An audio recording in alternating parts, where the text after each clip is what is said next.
Did it a little bit differently, took a risk, but that risk paid off. We created the first ever brand-based utility on the platform that's all about discovery. So the same way that Walmart, be it the physical store in your neighborhood or Walmart.com or the Walmart app, has everything, we also have your thing. And that is how we manifested Walmart on the Roblox platform. This episode is sponsored by Safe, the account abstraction leader on Ethereum.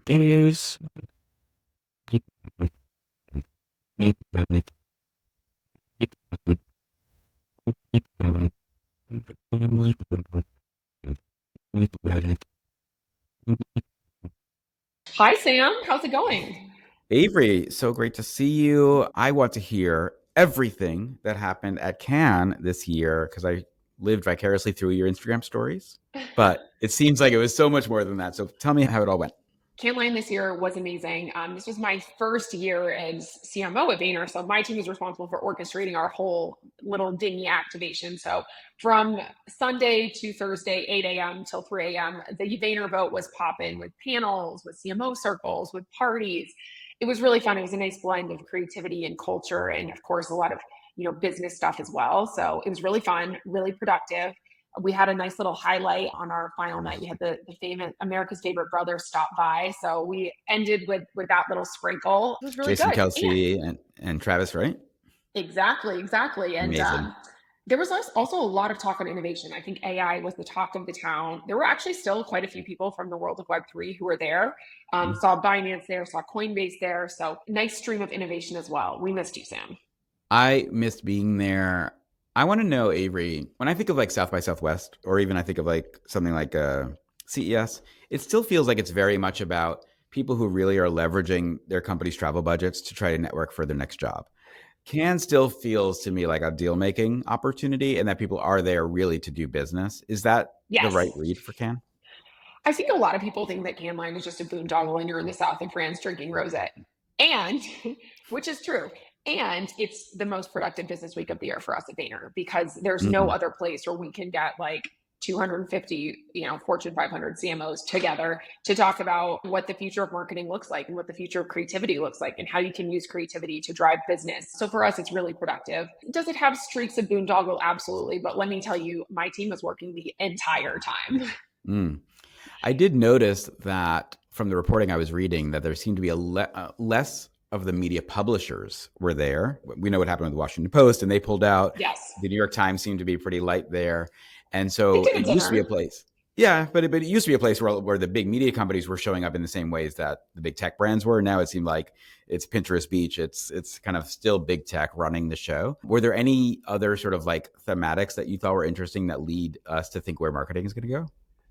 Three things that I think stood out this year. One, it's absolutely the creator era. Every which creator was there, from like, hey, I have 100,000 followers and I'm here to meet brands, to I'm Issa Rae or Chrissy Teigen, et cetera. So big focus on creators, and Canline actually had their own programming around that as well. Second thing was communities. Sam, this would really resonate with you, but I actually feel like amidst this crazy big festival, the most impactful conversations are the ones that are like smaller, whether that's a CMO circle or that's a Black Week party, or that's a Gold House event, or that's a Patel meetup. Those smaller communities like really matter and really influence decision making through like word of mouth, et cetera.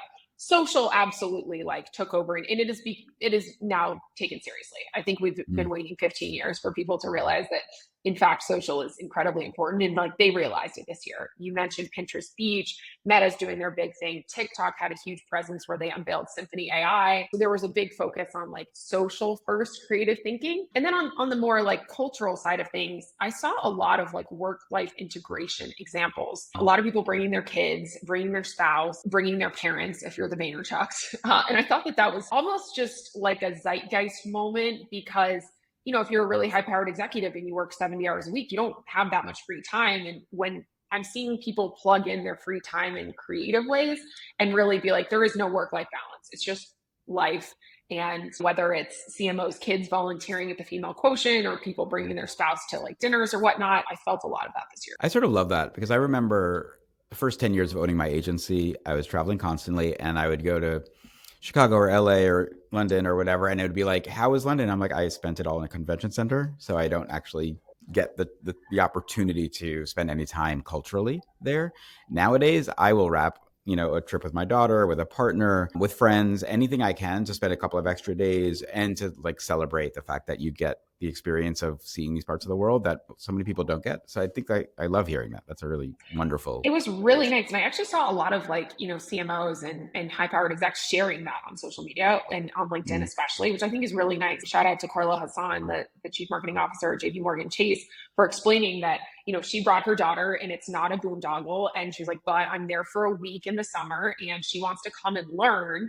And this is a great way to do that. And I think she, did a little intern type of thing as well during that week. But when you see those people in positions of like influence and authority who are like, yes, I made this decision and here's why, it then enables other people who aren't that senior or aren't in that position in their lives to be like, actually, I'm going to bring my toddler with me because I want to get some time with them too. So I thought that was really nice. But macro, AI was talking to town, socials being taken seriously, and talent was, it was everywhere.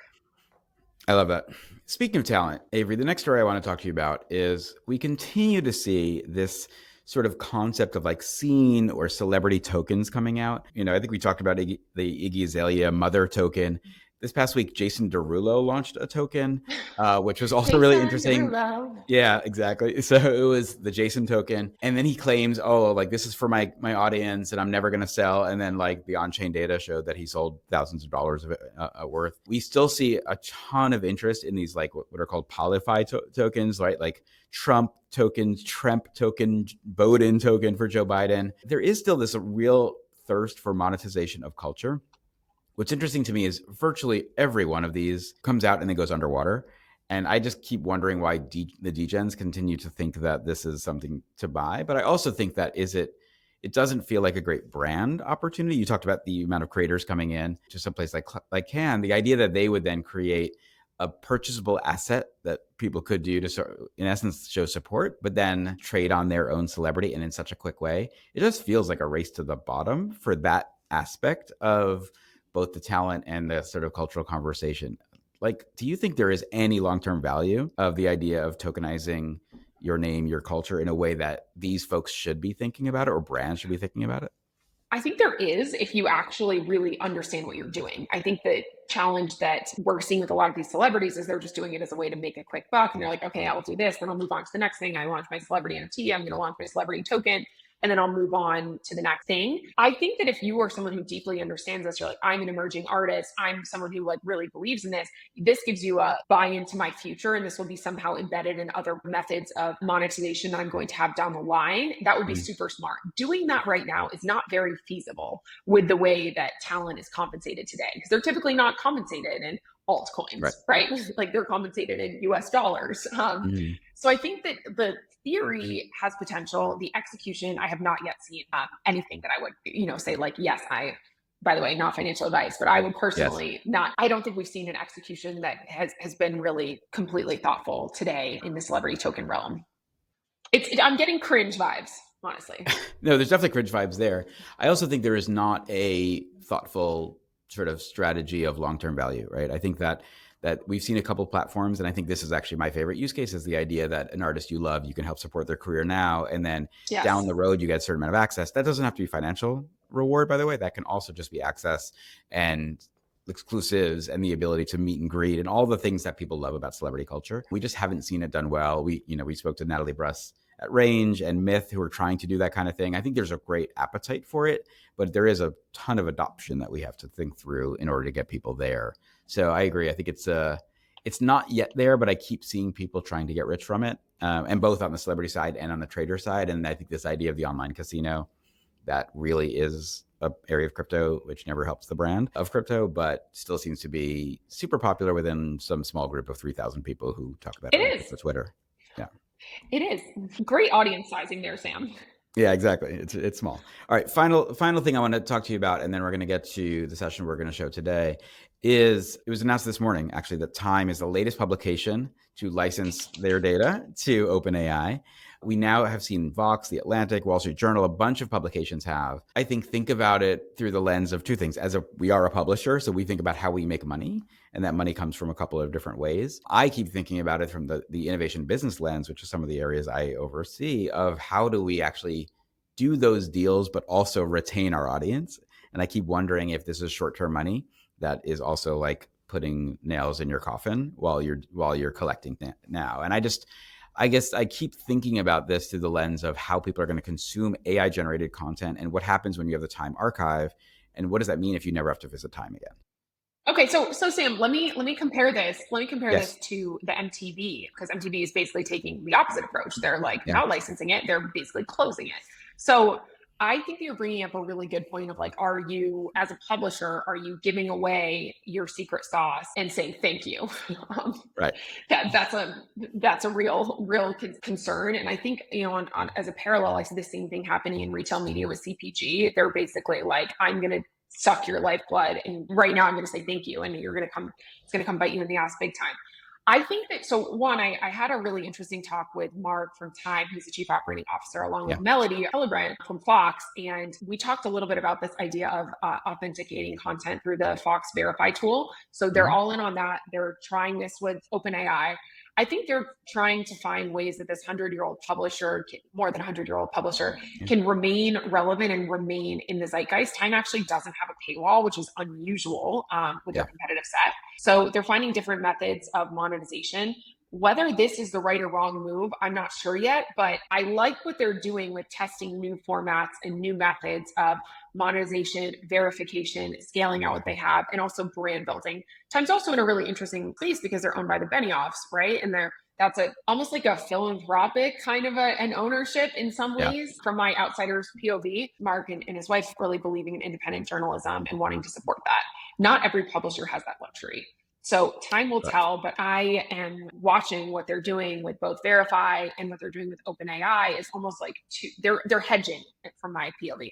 And you bring up a really great analogy. So for anyone who doesn't know, MTV basically took all of their archive offline, so you can't find any of it anymore, which to me is really interesting because it's like MTV charted the rise of Guns N' Roses or Eminem, all of these amazing stars, and they have so much footage of them early in their career that feels like it could be valuable for 20 different ways. And by taking it away, maybe that actually creates more perceptual value. Or is it Paramount just saying we can't put any more resources into this, and even hosting it is too much for us, like having the website live? But so it's going to just, be lost probably. I mean, who knows? Maybe in 10 years it will be refound and it'll be discovery, and maybe there's like more energy behind it because now it's not just like available for anyone to see. But I think those are two very different approaches. Well, and I think what you hit it is on right there is in 10 years, that archive may actually become even more valuable because it hasn't been seen in this amount of time. And so anyone who wants to create the ultimate music catalog of video right now might go in and actually buy it or license it at a price point that might make it worthwhile to hold it and not put it out for everyone to digest. They're doing that, their equivalent of like cold storage, like, like our friend Jeff Carvalho says, just go put it in a storage unit and come back in 10 years. Maybe that's what they're doing. So time will tell. Time will tell, time.com. All right. So we have a great session for you today that we're going to show you. This is our friend Laurie Keith from Ad Council. She was at Consensus with us. She brought together Roblox, Niantic, and Walmart to talk about the idea of utilizing the metaverse for social good. So it was a really fascinating conversation that brought some great business leaders together to sort of talk about the idea of utilizing future emerging technologies in order to create more good in the world, which is really one of the missions of the Ad Council. So after the break, we'll come back with the session from Consensus on doing social good in the metaverse. And you bring up a really great analogy.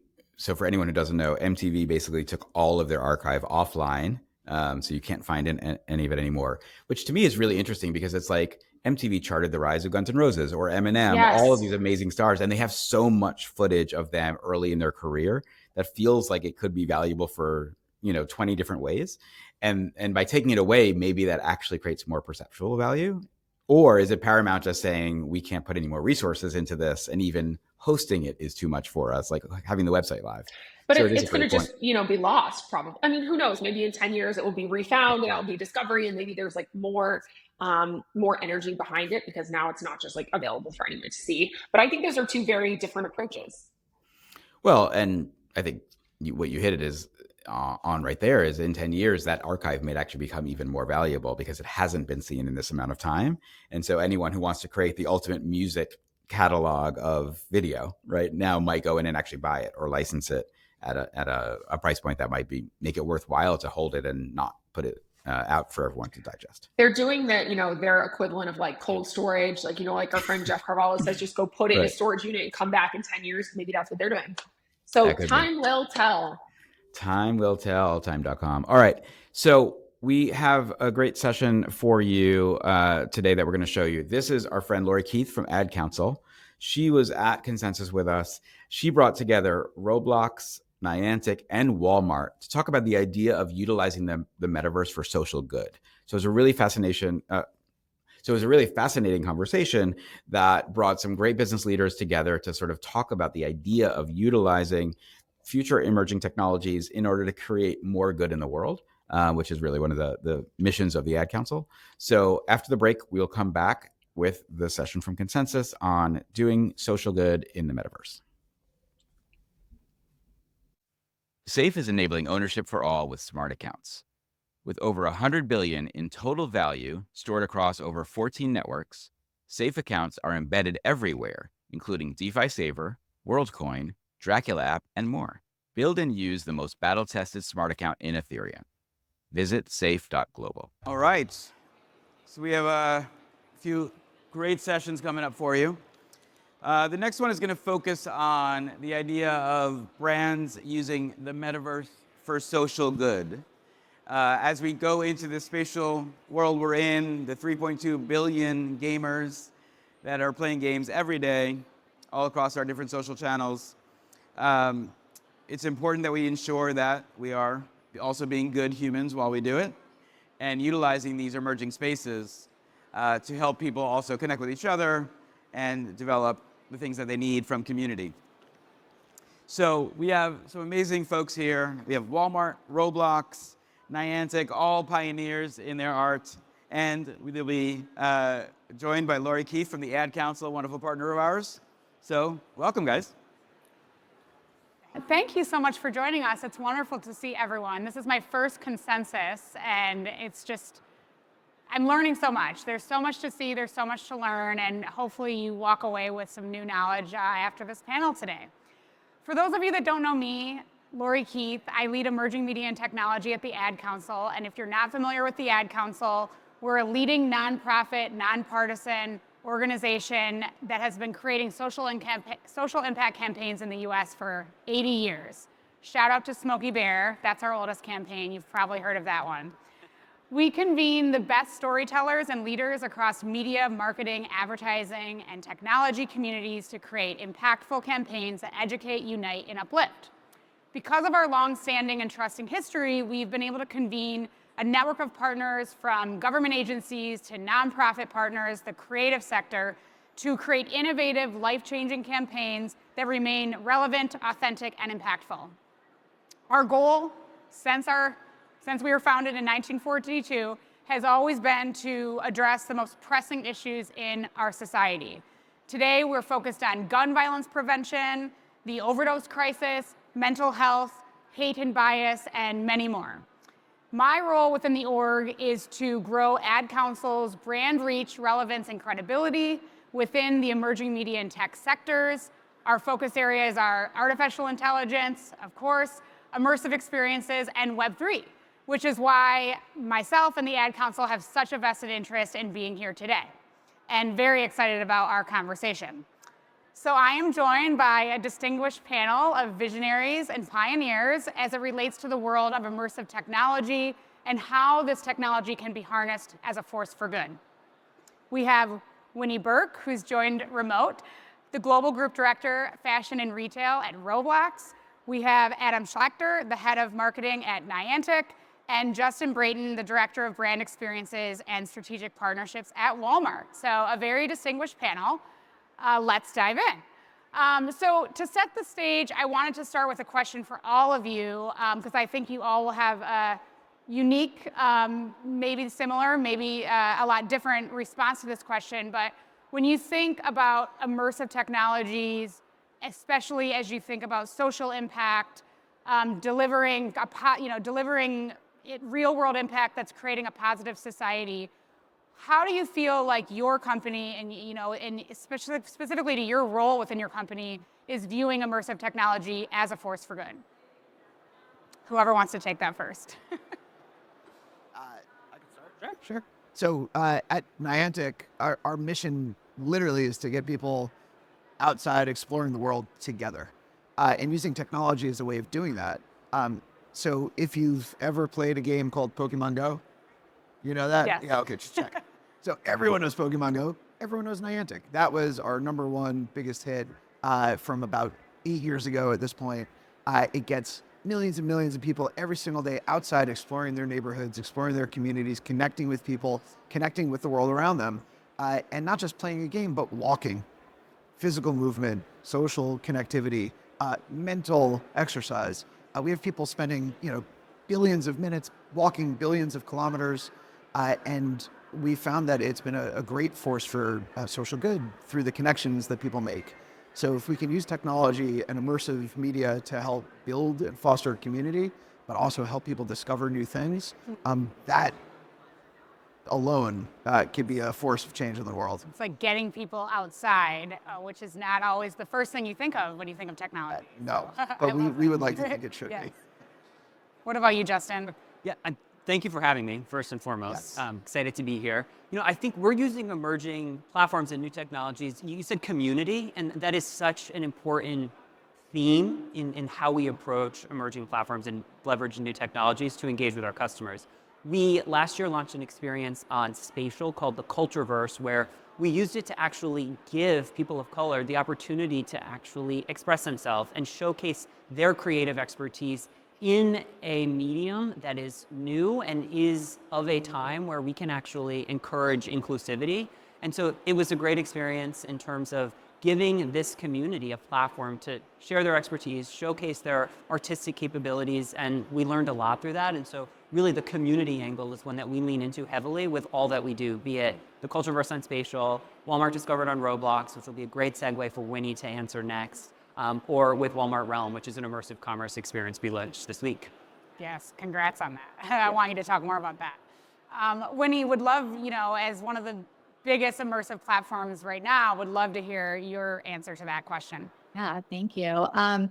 Well, generally speaking, the premise of Roblox is really around building technology that enables these immersive 3D content creation and connection among users. So I think like the social currency is something that is really important. This is not singular gameplay and singular experience enjoyment, but it really is about connecting with your peers in these really immersive environments.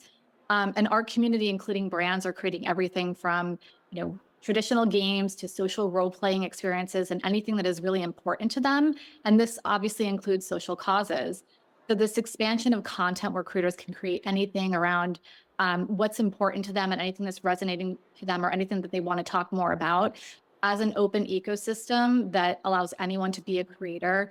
I think the introduction of AI is really going to help creators accelerate their process and also bring more parity to creators around the world, regardless of their socioeconomic status, and also access to any education that they may or may not be receiving. So AI is going to really help accelerate that, which I think is really important to us because you don't have to necessarily have the background and the education, but if you have access, then you will be able to kind of create whatever is on your mind and topical for you and enjoy that with your friends around the world. And on that topic of branded experiences, because I think, that's why we're all here, and I think a lot of us represent brands in the room. Can you talk through, you oversee fashion and retail, and when you think about virtual experiences, it does feel like that sector has really transformed with virtual experiences and platforms like Roblox. Can you maybe share an example or talk through how fashion brands are building experiences on Roblox, not only to benefit their brand, and of course there's the e-commerce angle. How are they creating a positive society? How are they creating positive communities for the people that are visiting those experiences? Yeah, it's a great question. And I think it's probably more prevalent than many people imagine because the ethos of a brand and what's important to them is in the physical world as important to them as it is in the digital world. And so they want to portray themselves authentically and what they stand for. With our audience, we have 77 million, almost 78 million daily active users on our platform, a lot of them squarely in Gen Z. So it's a really impressionable age group that a lot of marketers are trying to reach. Sustainability is is a massive issue and topic in the industry in the fashion space. And we've had a number of brands kind of tap into that. H&M has an experience on Roblox called Utopia, which is about promoting fashion circularity. So bringing attention to reducing waste in the fashion design process and maximizing the lifespan of clothing and textiles. So I think that's a really great example of like, them bringing to the forefront of something that they stand for in the physical world. And they wanted to make sure that that was communicated and transcended into their digital experience. Another one of my favorite experiences, which has been on the platform for many years, is the Aloe Sanctuary, which is from Aloe Yoga. It's a beautiful and really peaceful space. So as you're enjoying your experiences on Roblox, if you want to take a minute and kind of have like a Zen moment, you can go into the Aloe Sanctuary and you can actually do a yoga session led by one of their yogis, or do a meditation session. And we've had a lot of first-time meditators that have been experiencing the Aloe Sanctuary meditation sessions. So this is like one of those examples where it's not just about commerce and about transaction, but really about helping and trying to make a difference with the target customer. I love that. And that really speaks to me at the Ad Council, because we know that youth in America are struggling with their mental health. So the fact that Aloe was able to create a sanctuary, a space for people to go, and that you're seeing people meditate for the first time, that's just music to my ears. I love that. So switching gears to augmented reality, because I think a lot of people think augmented reality when they think of Niantic and Eighth Wall, which is owned by Niantic. We actually at the Ad Council just launched our first web-based augmented reality experience for Feeding America, which essentially took our marketing campaign that's live in the market, brought it to life through an immersive experience. Users can kind of tap through different items in a fridge to learn about the complex issue of hunger. And the goal for us is that, through this immersive experience, they're going to spend more time, they're going to engage more with the issue. And for us, it's an additional lever, to our overall marketing mix. And we used Niantic to do it. And for us, it's the interoperability. It's the can be experienced across any device. So I would love you, Adam, if you can share Niantic's vision for making this accessible to not only nonprofits, but just like everyday creators that want to come and create for augmented reality. Yeah, I mean, it started probably about 7 years ago, where we had people coming to us because of the success of Pokemon Go to find a way to leverage the technology to create their own games or their own interactive experiences. And while we are not in the business of producing third-party games, we found a way to both productize a lot of the core technology and create a platform that we can license out to the world. At first, game developers and hardcore Unity developers, but through the acquisition and integration of Eighth Wall, which is a web-based platform, not an app-based platform, it's sort of democratized the ability and opportunity for people to create much more easily, with less coding, with more visual editing, better tooling, and accessibility to literally billions of connected devices around the world. So you don't need to download an app. All you need to do is scan a QR code, scan an image target, be in proximity to a certain location or a certain instance that could open up a portal of information, of entertainment, of interactivity, to really immerse yourself in the story or message or sort of ethos of a brand, of a store, of an event, of an artist. So the more that we can make that stuff accessible, make it real, make it easy to use, and frankly, make it scaled in every market, the more that people can not just experience these things, but they can create them on their own. And we think that's sort of the big unlock for what AR represents looking ahead. It does feel like this next gen consumer, that I think I was reading, prepping for this panel, it's like 2 billion people by the end of 2024 will have experience with a mobile AR activation. So for me, I'm like, for me, it's like brands and nonprofits and anyone that is, has a consumer base, like think about augmented reality as just an additional layer to create an engaging experience for your audience. Yeah. So, I mean, we like to think about it as augmented marketing. Yes. Right? There's every canvas is available to you to bring to life in a new and more immersive way, and unlock a whole new layer of creativity. So why not? Yes. Justin, I just wait for your every LinkedIn post, because you're just leading the industry with innovation, and you just launched Walmart Realm. Congratulations. You've had your Walmart Discovered world on Roblox. You just mentioned the Cultureverse partnership. You all are doing a lot in the immersive technology space and really leading the pack. Would love for you to talk about Walmart's approach, strategy. Why are you investing so many resources here? I think that would be great to learn. Yeah, of course. Yeah, we kind of talk about it in two sort of lanes. One is like, how do you meet customers where they are online? And one of those platforms where they are online is Roblox. And so we created a utility. So we kind of like did it a little bit differently, took a risk, but that risk paid off. We created the first ever brand-based utility on the platform that's all about discovery. So the same way that Walmart, be it the physical store in your neighborhood or Walmart.com or the Walmart app, has everything, we also have your thing. And that is how we manifested Walmart on the Roblox platform. So Walmart Discovered on Roblox has your thing for that community. So it's all about finding your thing. So you come into Walmart Discovered and you find UGC or virtual items that are trending or new, or you find up and coming experiences that are indie and trending. And really it's all about creating an experience for people that they want to come back to, that feels as though they're being a part of a community-based experience. You talked about community in that first question that you had asked me about. And so meeting customers where they are online is very much, I think, a big piece of our strategy. But another piece of our strategy is creating an owned and operated experience that teases out this idea of immersive commerce that goes beyond what's possible in the real world. And so we launched Walmart Realm a week ago, which you can all go to at walmartrealm.com. I will, of course, do a shameless plug so you can all experience it later today. But it's an immersive commerce experience that brings to life social trends, that is curated by creators. So really leaning into this notion of shortening the distance between inspiration and commerce.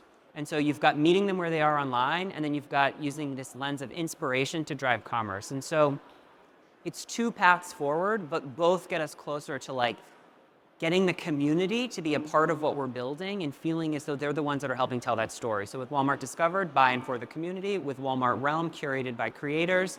And it's just two different ways in, but collectively feel like they're helping us test and learn as we go and embrace, again, emerging platforms and new technologies. And I love the, going back to the social good angle of that. It's like, instead of Walmart as a brand saying, this is what we want you to buy, or this is what we want you to experience, you're tapping creators, you're shining a light on what's really important to them. And for me, I feel like, I don't know if all brands are thinking that way. And I think that that's really a special way to tap your community. I mean, if we spark inspiration with other brands, I think it's a win. I think it's it's definitely a win. So speaking of creators, Winnie, you touched on this a little bit. You have a platform that it has a thriving, commerce economy. You have your own digital currency, Robux, allowing users to buy, sell, create, on the platform. I think it's for a small fee, but anyone that pays the small fee can do that.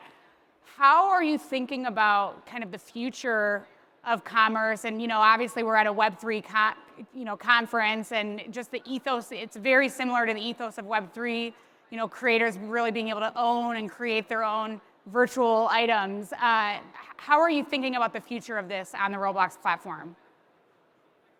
Yeah, I think there's some really notable things that we're doing currently. And I think, to Justin's point, and really kind of the premise of our platform is it really is about the creators and about our community. So we're really kind of like doing a lot of listening. We're always doing a lot of listening. We're a company that's almost 20 years old. And, we really are creating products that have utility for them. What we've heard for years and years from our community is that they want more access to creation. They really want to own the narrative about creating the items and the experiences that are meaningful to them. So we're enabling that through the creation of the tools and the technology, but we're enabling them and opening up our marketplace to a broader creator community to publish and sell digital items. So that means like more opportunity for creators to kind of publish and get their items in front of our vast community. Ultimately, this is starting to become a testing ground for e-commerce, where our community will have this opportunity to kind of, go full funnel, not just about brand awareness, but really about like getting to the path of purchase. And I think this is also really important, and kind of going back to the sustainability topic, which I love, Justin, I'm going to paraphrase you, but I think it was inspiration to creation. When you think about, and I might have botched that, but close enough, maybe. If you think about that like a platform like Roblox as an ecosystem for R&D, you can really kind of cut that process, which ultimately is going to lead to a more sustainable future. I think that's really important. It's important to Gen Z, to this sort of audience and this demographic. It's important to brands. It's important to the community. It's a lot less expensive to create a digital item than it is to create a physical item. And when you're creating stuff that is inspired by the community, by the people who you're actually hoping to buy for, you can do that R&D on Roblox or any other immersive platform and ultimately find that physical product, but just less waste. I love that. So they essentially can launch all these digital virtual items, and the ones that are, getting the most traction, they can say, hey, let's turn this into a physical item. So smart. All right. So I want to also talk about, the future. What are we seeing? This term metaverse, of course, we all know it came on the scene a couple years ago and Meta changed their name to Meta. But it's been around for a really long time. This whole, browsing experience where you use your keyboard and mouse to kind of move through a space. What do you all think is the future of this technology? Is it that we're all going to be in Vision Pros? Is it going to continue to be a 2D experience with our computers? What's your take on all this? It's not going to be Vision Pro, but it's going to be something that looks more like this.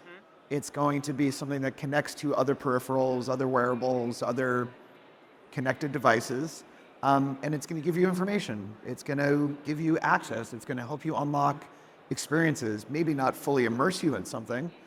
You could put on a pair of VR goggles to do that, but you can't walk around outside or in a Walmart or, even access, well, I guess you could access Roblox through VR, but would that be how you want to consume that content or those experiences? Probably not every day, and probably not every minute or every waking hour of every day. So the utility that a lot of these devices are going to give is probably going to dictate what the experience could or should be. But it doesn't mean that it's got to be a constant. Like, I don't think this became a constant on our wrist for quite some time, probably the 5th generation.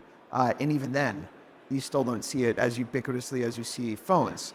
And phones aren't going anywhere anytime soon. They are probably still the biggest unlock to all of these worlds, to all of these experiences. But eventually, we'll go from being eyes down to being eyes up.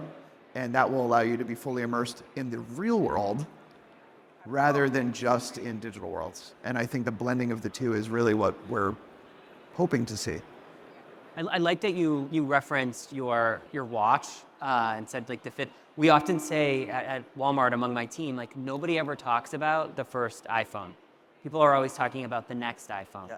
What is the next iPhone's camera going to be? What is the next iPhone's technology going to be? Or the Samsung device, if you happen to have a Samsung device. We sell both at Walmart, so I want to make it very clear that we are an equal opportunist of devices. But I think you're right. Like, no one's going to be talking about the first Apple Vision Pro in 5 or 10 years. Right. And the 5th generation watch probably took longer than the 5th generation Apple Vision Pro will get here. And so as we think about emerging platforms and new technologies and what we're building for the Walmart customer, while our intentions are always around accessibility, so with Walmart Realm, it is a browser-based experience, but it is intentionally built so that when the adoption rate of wearables increases, we have tested and learned for not a year, but for 2 years or maybe 3 years, and we've got a destination that people can go into that is intentionally shortening that distance between inspiration and commerce, or inspiration and creation, as Winnie said. Both work. And so how do we just make sure that whatever we're doing is thinking about the now, but is also thinking about the future? And so I think that there's going to be very rapid advancements in devices that we're using, some of which we probably don't even know about today.